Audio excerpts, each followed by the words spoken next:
Bismillahirrahmanirrahim. Assalamualaikum warahmatullahi ta'ala wabarakatuh. Allahumma salli ala Muhammad wa ala ali Sayyidina Muhammad. Saya doakan sahabat semua dilancarkan segala urusannya, dipanjangkan umurnya, dan ditempatkan di surganya. Amin, amin, ya rabbal alamin. Kengerian padang mahsyar. Bagaimana kengerian dan gambaran padang mahsyar kelak di akhir zaman. Bumi tempat hamba-hamba Allah dikumpulkan pada hari kiamat adalah bumi lain, bukan bumi ini. Allah Subhanahu wa ta'ala berfirman, Bismillahirrahmanirrahim. Yauma tubaddalul ardu ghairal ardi was samawat wa barazu lillahil wahidil qahhar. Artinya, yaitu pada hari ketika bumi diganti dengan bumi yang lain, dan demikian pula langit dan mereka manusia berkumpul di padang mahsyar menghadap Allah yang Maha Esa, Maha Perkasa. Quran Surat Ibrahim ayat 48. Dan Rasulullah SAW bersabda, Bismillahirrahmanirrahim. Haddasana Abu Bakrin ibnu Abi Syaibah, Haddasana Khalid ibnu Muhlad, An Muhammad ibnu Ja'far, An Abi Kasir, Haddasani Abu Hasim ibnu Dinar, An Syah ibnu Sa'ad, Qala Rasulullah sallallahu alaihi wasallam, Yuhsyarun nasu yawmal qiyamati ala ardin bayda'ah afra'ah ka kursatin nakiyah laisa fiha alamun li ahadin. Artinya, telah menceritakan kepada kami Abu Bakar bin Abu Syaibah, telah menceritakan kepada kami Khalid bin Mahlad dari Muhammad bin Ja'far bin Abu Kasir, telah menceritakan kepadaku Abu Hasim bin Dinar dari Syah bin Sa'ad.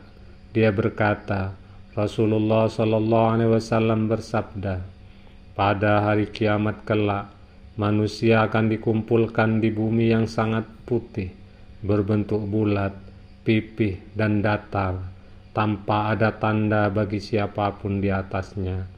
Hadis riwayat Muslim nomor 4998. Bismillahirrahmanirrahim.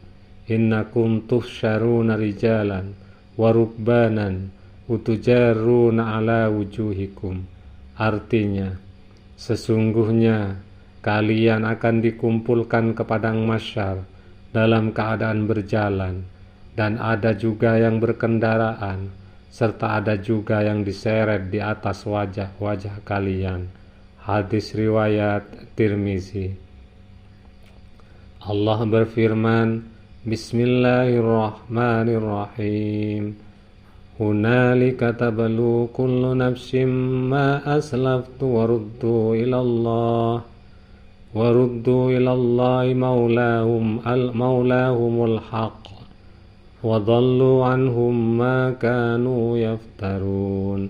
Artinya, di tempat itu, padang mahsyar, tiap-tiap diri merasakan pembalasan dari apa yang telah dikerjakannya dahulu, dan mereka dikembalikan kepada Allah, pelindung mereka yang sebenarnya, dan lenyaplah dari mereka apa yang mereka ada-adakan. Quran Surat Yunus ayat 30. Rasulullah SAW telah menceritakan kepada kita tentang keadaan bumi yang baru tempat manusia dikumpulkan. Al-Khattabi mengatakan, Afrah berarti putih, tidak jernih. Iyad mengatakan Afrah berarti putih dengan sedikit kemerah-merahan. Ibnu Faris mengatakan Afrah berarti putih bersih. Kata Naki berarti tepung yang bersih dari campuran dan ampas. Kata Ma'lam berarti tanda yang menunjukkan jalan ke suatu tempat. seperti gunung dan batu besar, atau sesuatu yang dibuat oleh manusia untuk menunjukkan jalan atau pembagian wilayah. Banyak nas dari sejumlah sahabat yang diriwayatkan oleh Bukhari dan Muslim yang bermaksud sama dengan hadis yang telah kami kemukakan. Abdullah ibnu Humaid dan At-Tabari dari tafsir mereka serta Al-Baihaqi dalam buku Syu'ub Al-Imam telah menukil dari jalur Amir ibnu Maimun dari Abdullah ibnu Mas'ud tentang firman Allah Subhanahu wa ta'ala, yaitu hari ketika bumi diganti dengan bumi lain. Ibnu Mas'ud mengatakan, bumi diganti dengan bumi yang bagaikan perak, tidak terkena noda dan kesalahan. Para perawi hadis ini sahih, tetapi hadis ini mauquf, sanadnya hanya sampai kepada sahabat. Al-Baihaqi menukil dari jalur lain yang marfu, sanadnya sampai ke Nabi, tetapi menurutnya yang mauquf lebih sahih.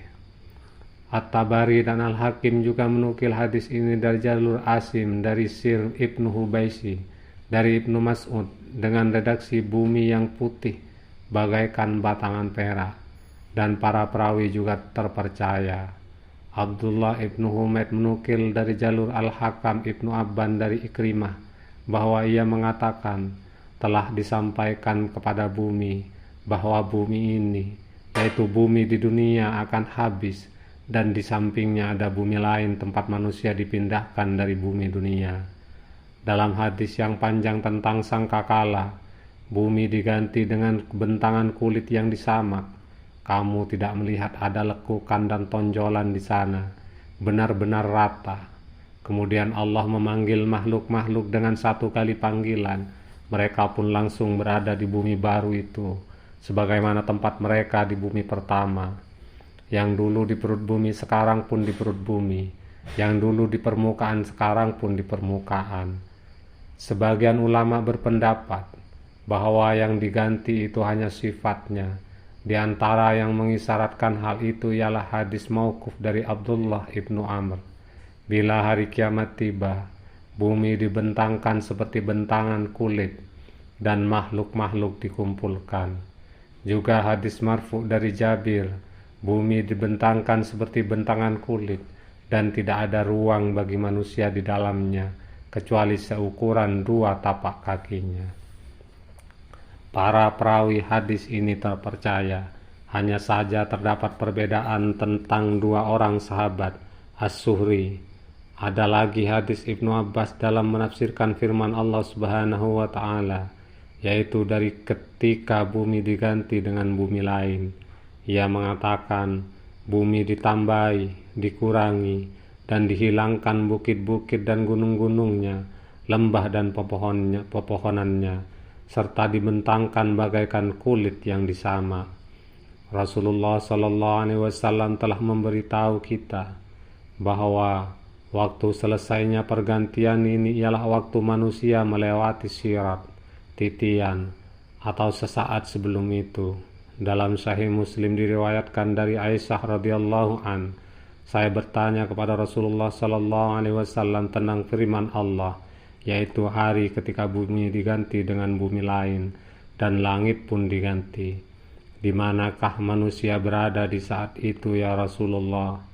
Beliau menjawab, di atas sirat. Dalam Sahih Muslim juga diriwayatkan dari Syauban bahwa salah seorang pendeta Yahudi bertanya kepada Rasulullah sallallahu alaihi wasallam, di manakah manusia berada pada hari bumi dan langit diganti dengan yang lain? Rasulullah sallallahu alaihi wasallam menjawab, mereka berada dalam kegelapan sebelum jembatan. Yang dimaksud dengan jembatan adalah sirat. Wallahu a'lam bissawab. Kalau ada yang salah datangnya dari hamba yang bodoh, semoga memperoleh ampunannya. Kalau yang benar semata-mata hanya darinya, Allah Subhanahu wa ta'ala. Semoga bermanfaat. Terima kasih. Assalamualaikum warahmatullahi ta'ala wabarakatuh.